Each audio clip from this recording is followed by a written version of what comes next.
This is episode 267 of the Rio Grande Foundation's Tipping Point, New Mexico. I'm Paul Gessing. And I'm Wally Drangmeister. I'm president of the Rio Grande Foundation, New Mexico's free market think tank.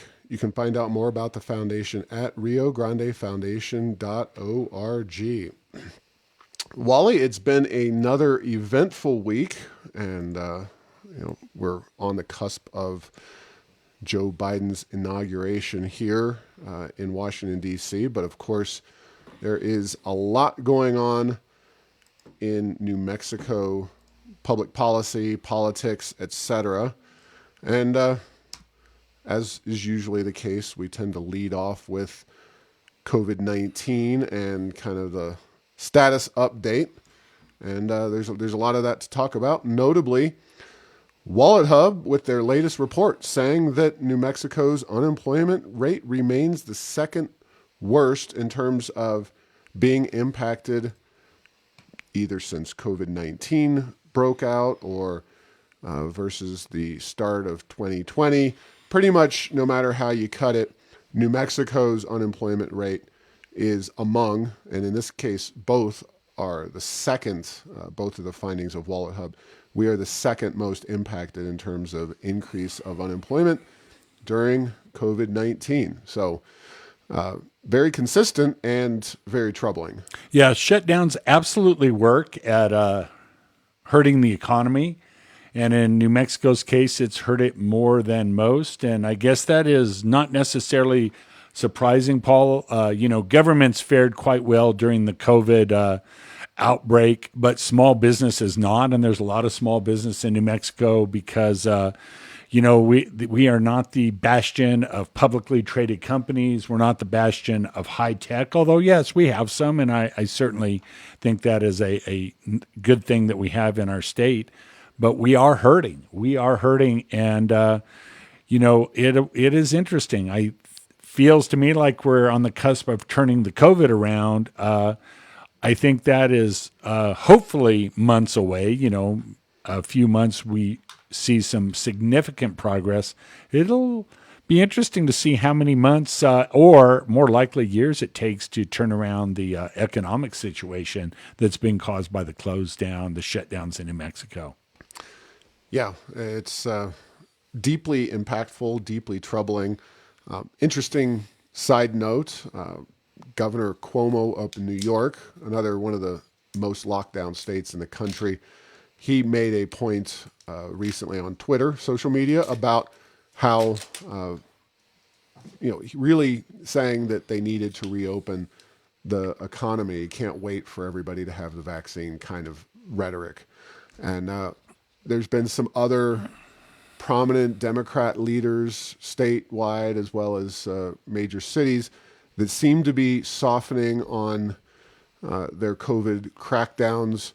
Nothing at all along those lines from Governor Lujan Grisham. In fact, she did have a press conference last week, and thankfully I have friends on Facebook who watch those kinds of things these days, so I don't have to. But the exact statements as dictated from our dear leader, she says, vaccines will reduce the severity of the illness, COVID-19. It is not known whether COVID-19 vaccines will actually prevent the transmission of the virus.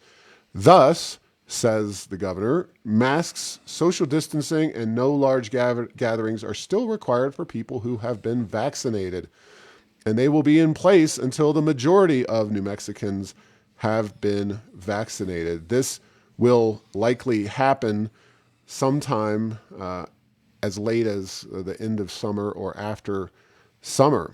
And that is frightening indeed for parents, for businesses, and generally speaking, I think it's very questionable as to what she is doing here. Granted, I'm sure vaccines are different from flu vaccine, from the polio vaccine, and from other vaccines we've seen over the years. But the idea that we should remain locked in place until some later date when all of the bugs have been worked out and everything is known about this vaccine and a majority of the population has been vaccinated, seems a little bit open to question. But we don't get those debates and questions here in New Mexico. We have one person making all the rules. Yeah, and Paul, I listened to a podcast the other day, which was done by a news organization, and a virologist, epidemiologist was talking about that very issue. But the way he put it was the reason they didn't test for that is they didn't have the time to test for that. They had to do the safety on the person involved. And this person, again, this is not saying that the study exists, but the reason they didn't study that way about does the vaccine prevent transmission is there's just not time to do it because you need such huge populations to do that. And they were, focused on getting the vaccine approved for safety. So I've not seen anything that indicates that it's not the case. I think the governor's technically true, that it hasn't been proven scientifically. But also watch, if we start to see infection rates go way, way down and death rates go way, way down, I don't think that may be her decision to make anymore. I think the people in New Mexico may possibly start making that decision for themselves. So, well, I certainly agree with you in a sense, Wally, but ultimately, so much of what we do as human beings involves the participation of businesses.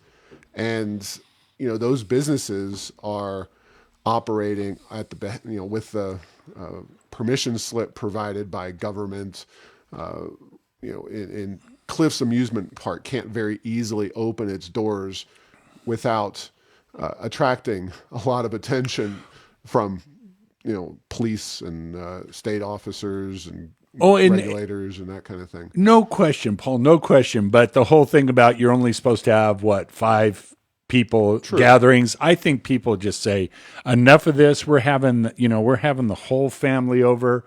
We're going to, we're declaring victory and moving on with our lives. So, and then once that happens, what will, the politics fall into line? Well, it remains to be seen. One thing about New Mexico is we have been consistent. If there is a, what would you say, government intensive way to handle this, we have done it that far. And you're right. There's no way that we've looked at things that are moving that very far. There's a reason we're the most one, if not the most, one of the most closed down states. It's because of those policies. So got you there.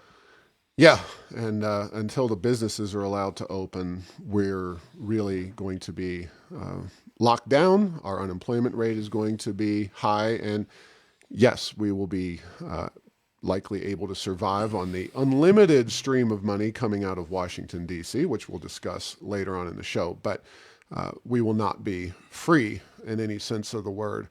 Now, speaking of COVID-19 related issues, I point to a Channel 13 KRQE story from January the 12th. Some New Mexico schools returning to hybrid learning next week. And the discussion over what schools can do or not do in terms of reopening their doors is nothing short of incredibly arcane and difficult to understand. But as we're going to discuss, very few of New Mexico's counties, Harding and Union County, are the only two not in the red level of the COVID-19 reopening process. Nonetheless, some students in elementary school will be able to return to the classroom for hybrid learning, and Rio Rancho public schools are among them.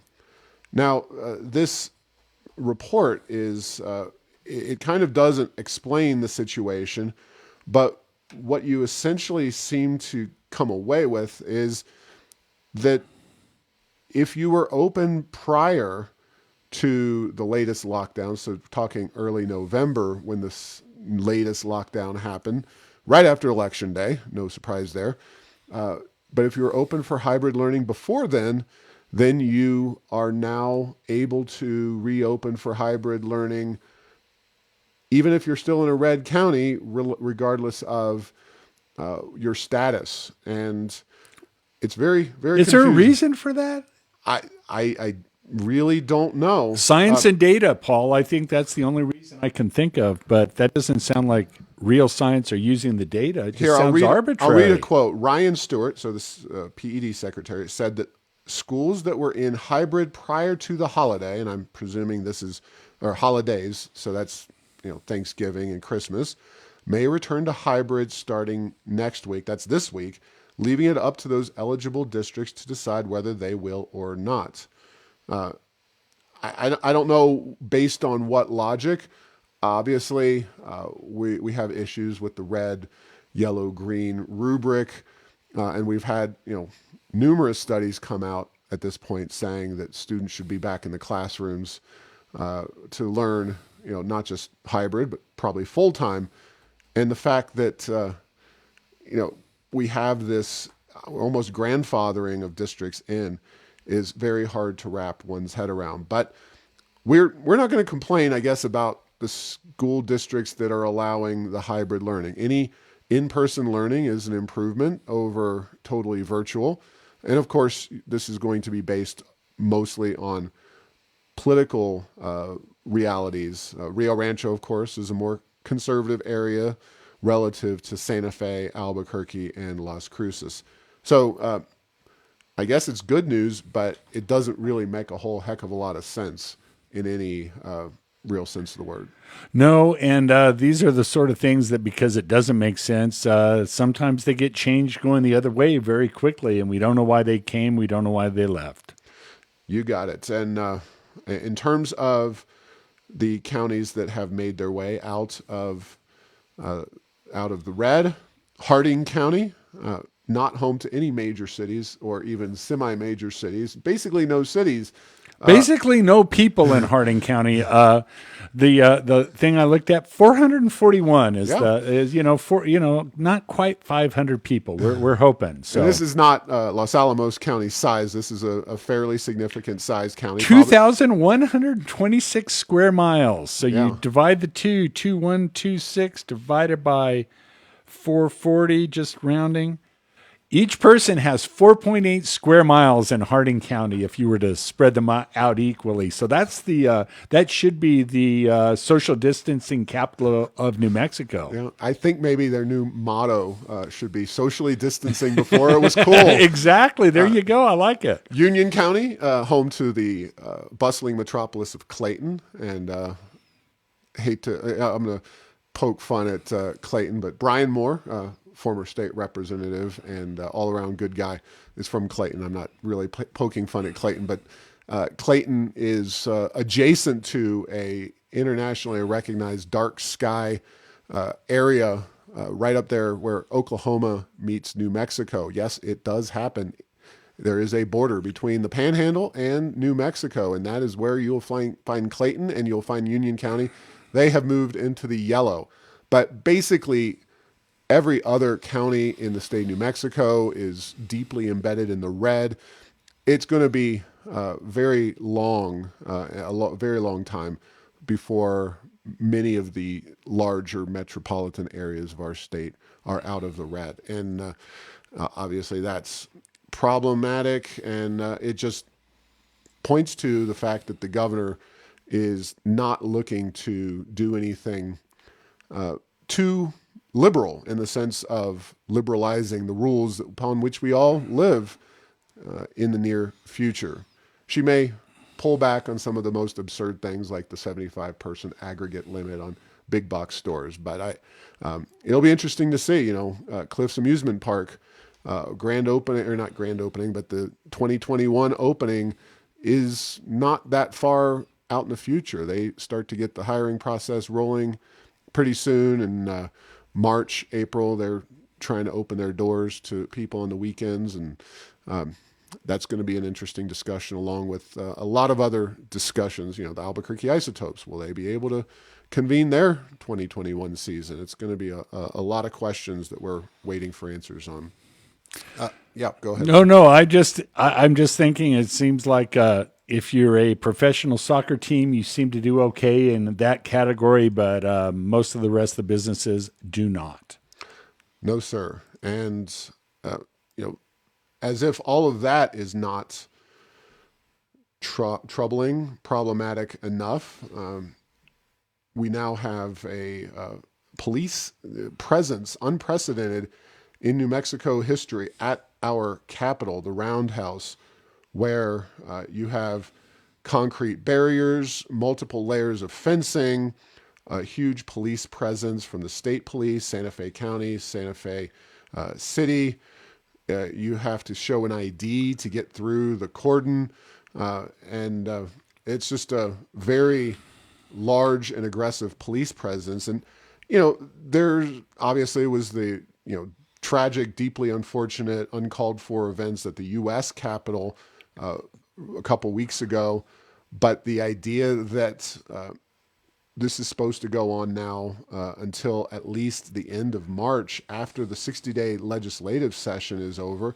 And as we've seen with COVID-19, 2 weeks to flatten the curve turns into 10 months to flatten the economy and your entire livelihood. And I just, we've talked about it on the podcast. We've talked about how traditionally the legislature in Santa Fe is an open and accessible group, an accessible building.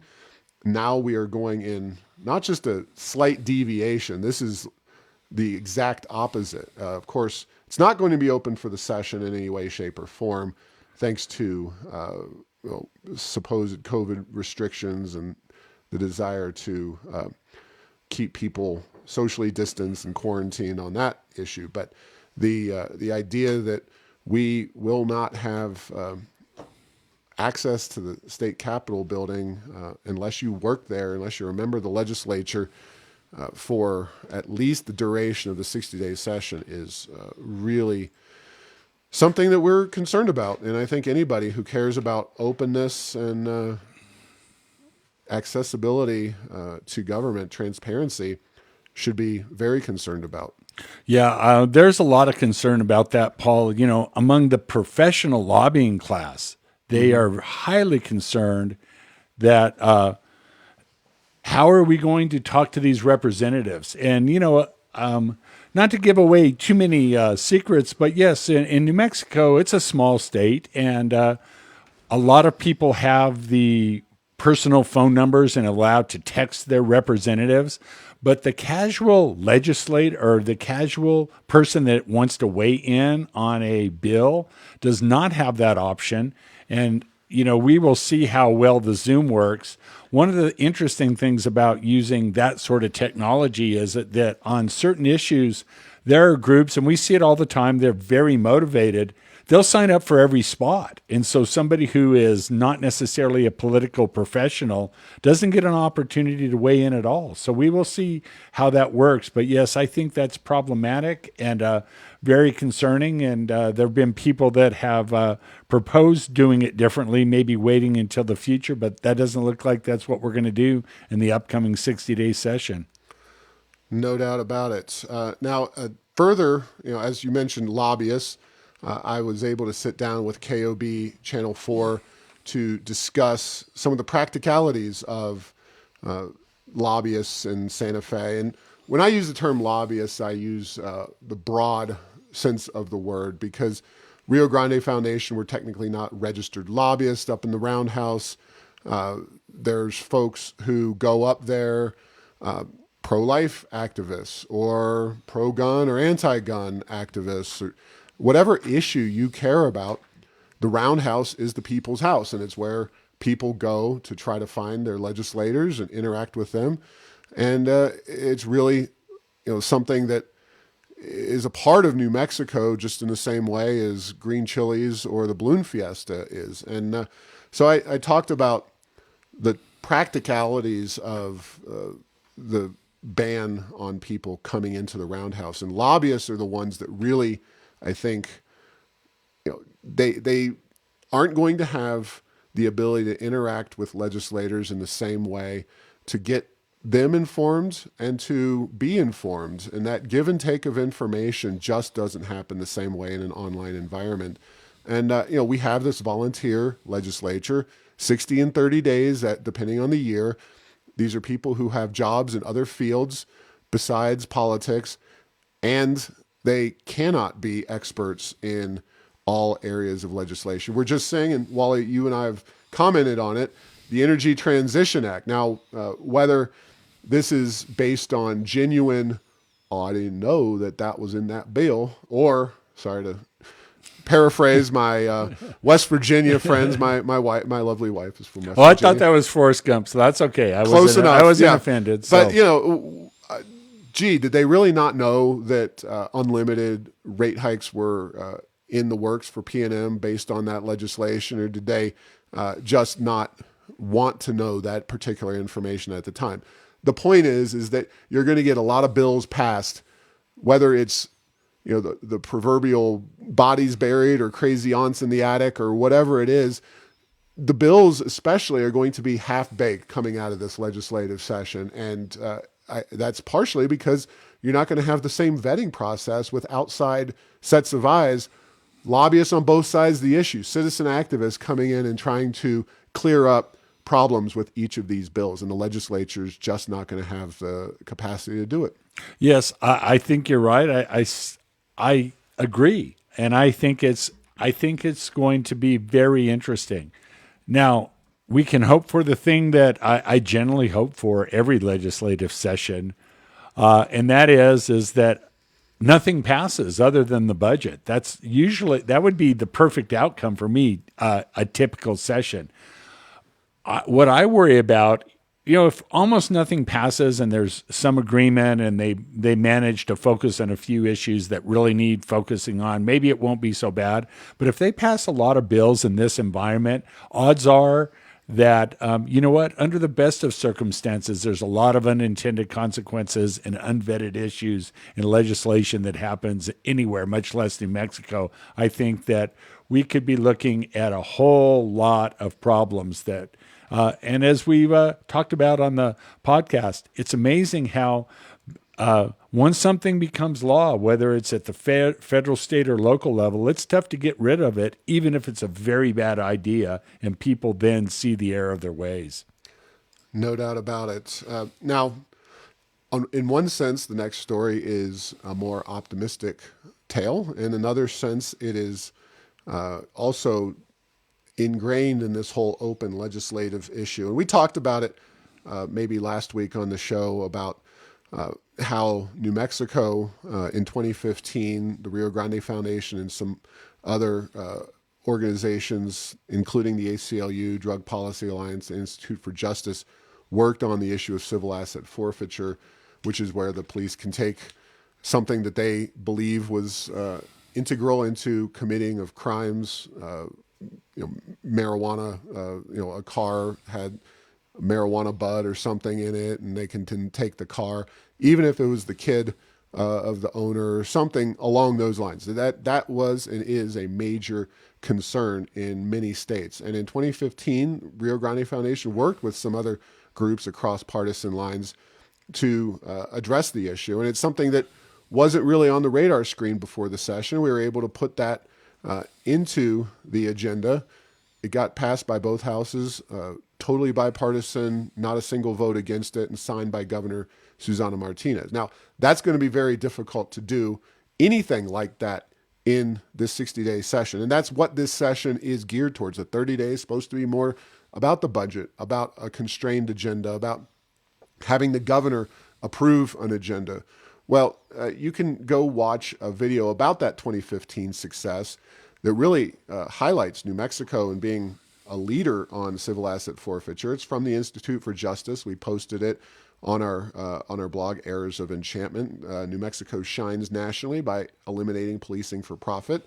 We're often talking about how New Mexico does X, Y, and Z wrong, but on this particular issue, we are a nationally recognized leader. And the video really essentially highlights that success, and it's a nice bit of work by the Institute for Justice, and we're proud of that policy success here. Yeah, and Paul, I had absolutely nothing to do with that issue. I came to it relatively late. Once I learned about it, though, and saw where New Mexico was, I think that that really is maybe one of my proudest moments from a New Mexico policy perspective in terms of something that was not only potentially able to be abused, practically was horribly able to be abused. And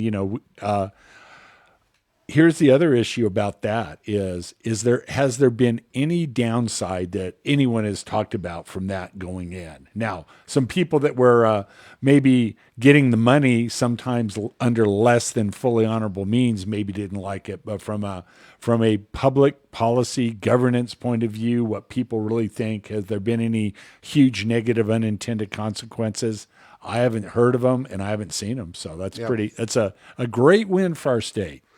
Exactly. Now, boy, again, New Mexico. We're looking at this budget that New Mexico is going to be discussing. The legislature is going to be discussing this session, and it's all based on money coming from Washington D.C. I mean, we had a $2 trillion stimulus very early on, the CARES Act.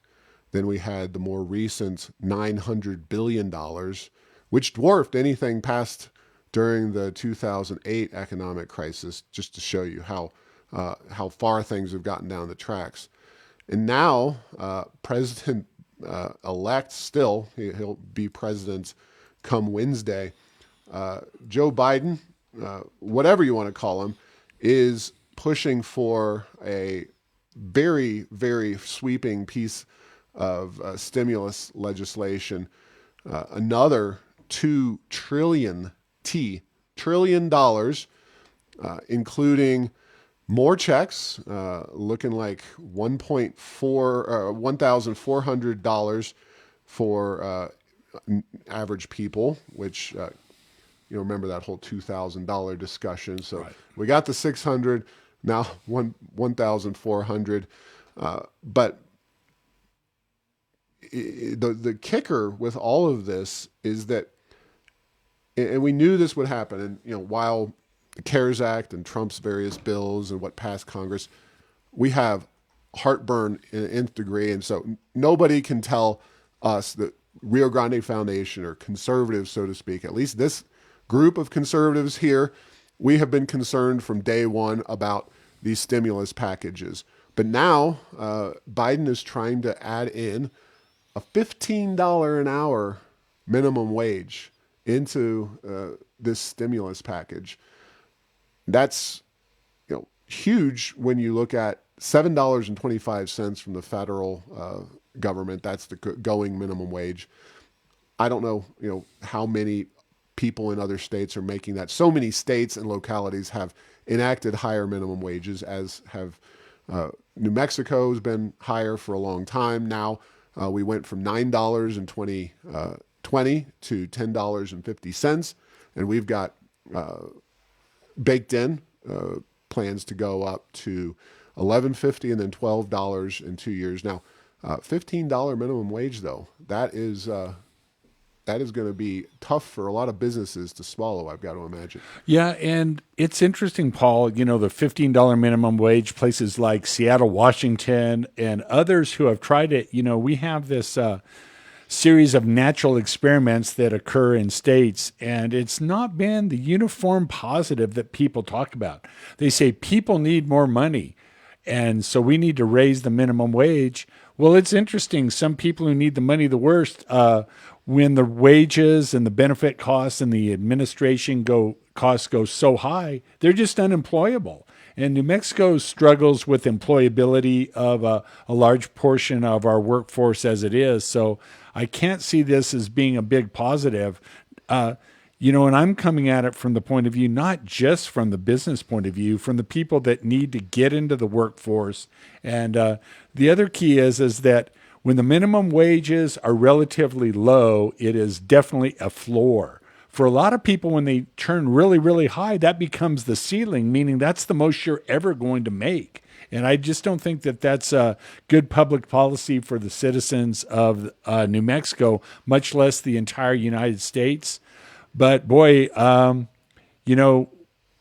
Claus is coming to town, $1,400 for every man, woman, and child, and $15 minimum wage. But we know there are a lot of downsides to that, and there are a lot of I don't even call them unintended consequences anymore. There's known consequences that will happen, but people just pretend that they don't exist for political purposes.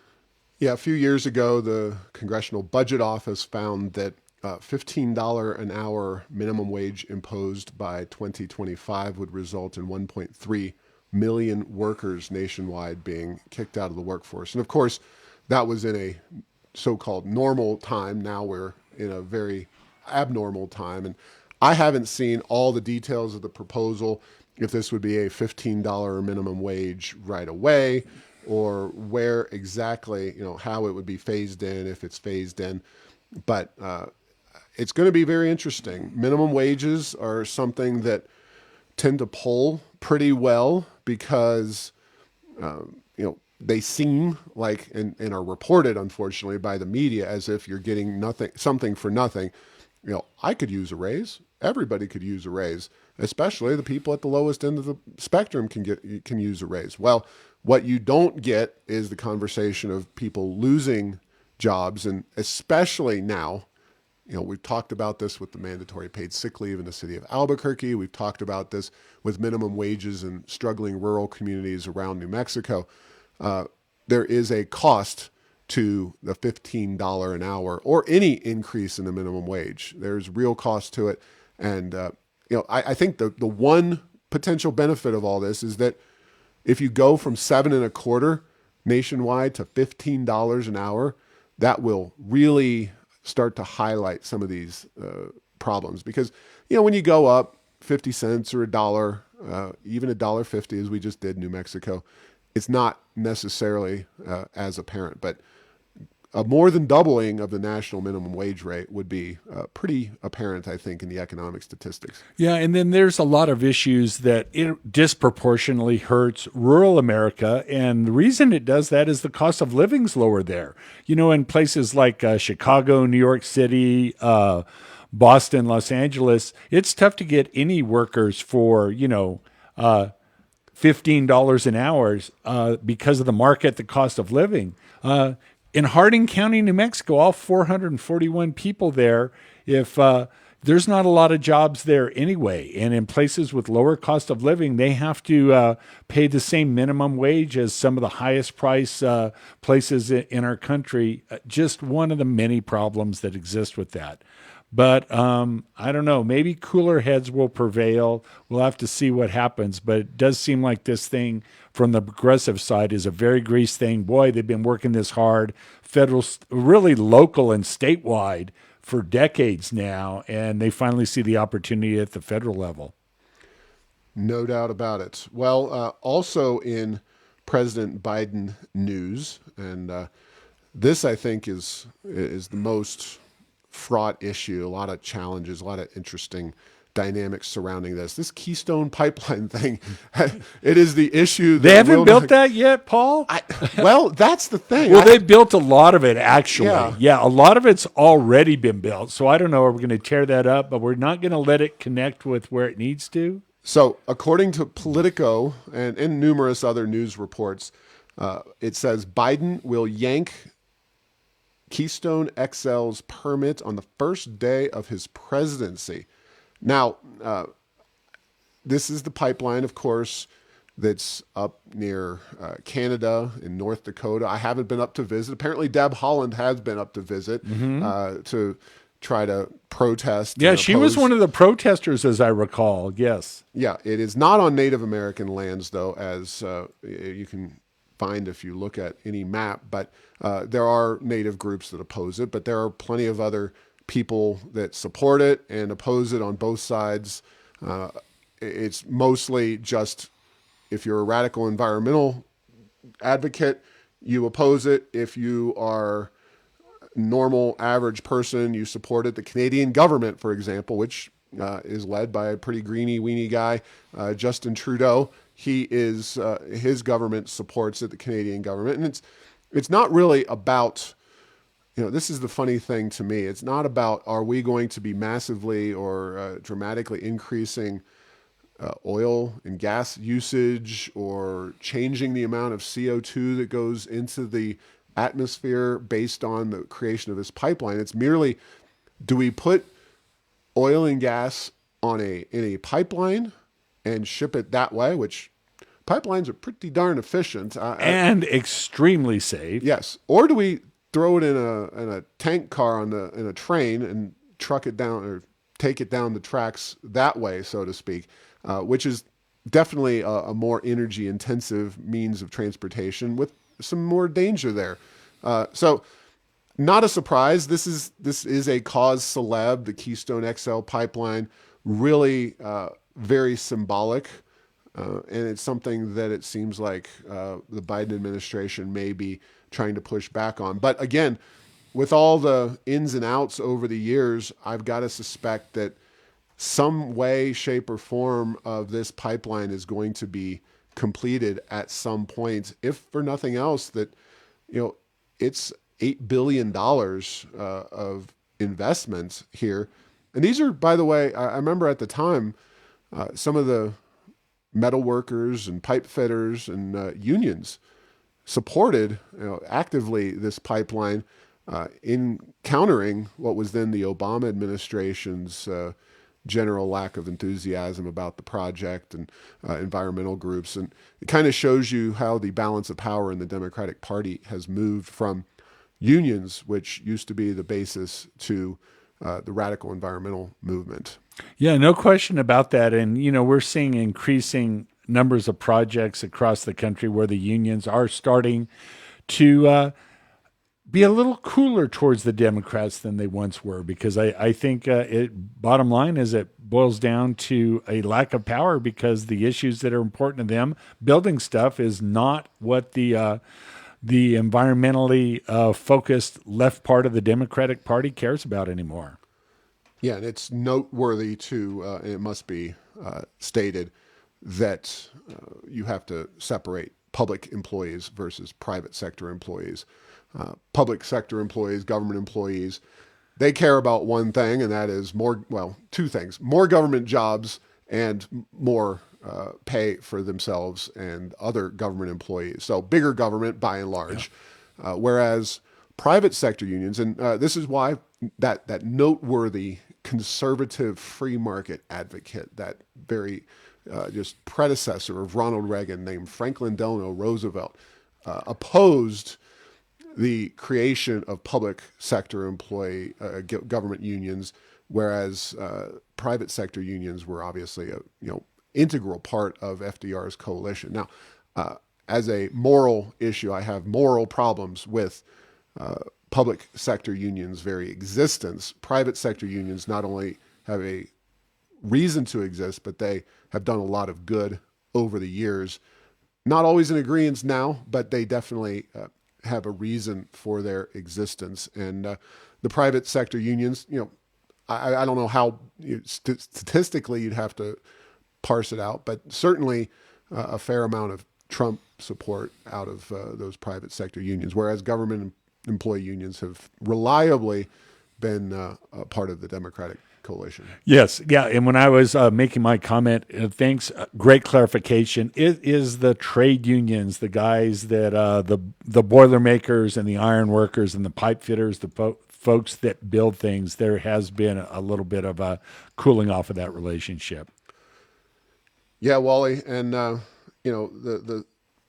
there's so much to be frustrated about in all of this, but I don't know if we mentioned before, but New Mexico is now up to 15th in terms of deaths per million, according to the worldometers.info coronavirus tracking site.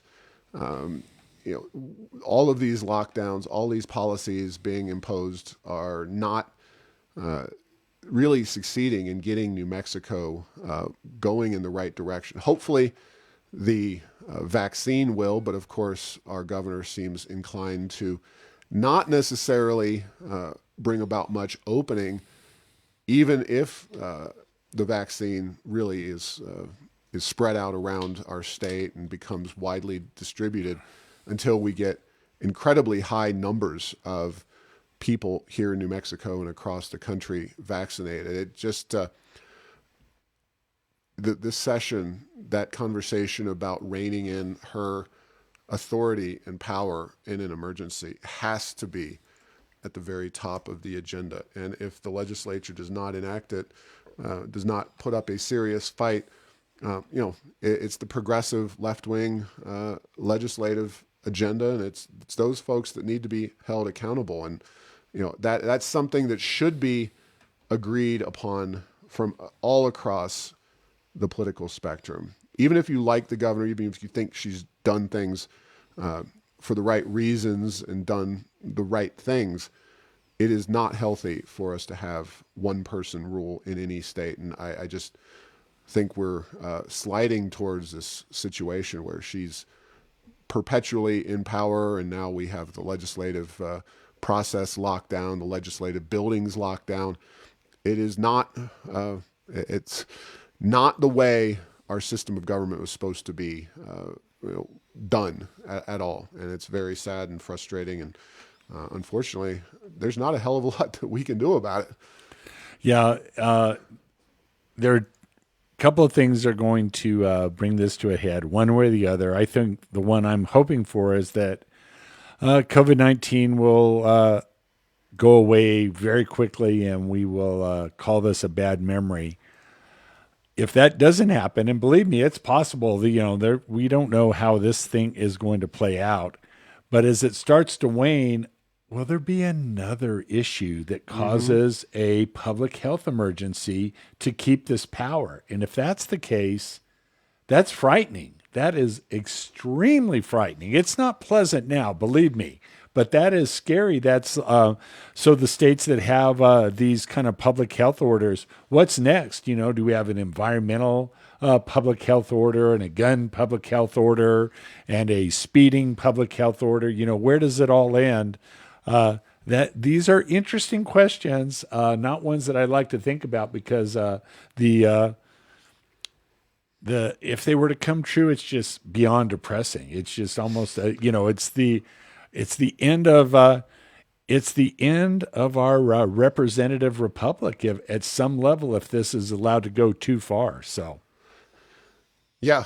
Wow, I thought you were going to quote REM there. It's the end of the world as we it's know the it. end. Okay, I don't feel I almost fine. got there, and I don't feel fine. I don't feel fine at all, Wally. I feel really bad about that. Yeah. Well, I don't know. All I know is that, folks, as this session rolls on, stay tuned to the Rio Grande Foundation's Freedom Index, riograndefoundation.org. It's tracking the bills. You can bet that the emergency reining in the powers will be a highly rated bill. That is if it's actually going to do something. Other bills, they're already being pre-filed. You can go and find out what the impacts of those will be. But yeah, it's, I never thought, I've always thought, gee, it would be nice if we had political leaders in this state that bought into free markets and limited government and all those policies. But, it wasn't something that had huge day-to-day negative impacts on my life and my children's lives. And now it is just all you think about on a day-to-day basis. And it's not only frustrating, it's definitely sad, and something that I just hope that more people out there start to stick their necks out and get concerned about and express those concerns and talk to their friends and family members, preferably in person, and share their concerns and get people active as this session kicks off, because I don't want to say this is truly a fight for the future of our state, and to an extent the nation, but definitely our state.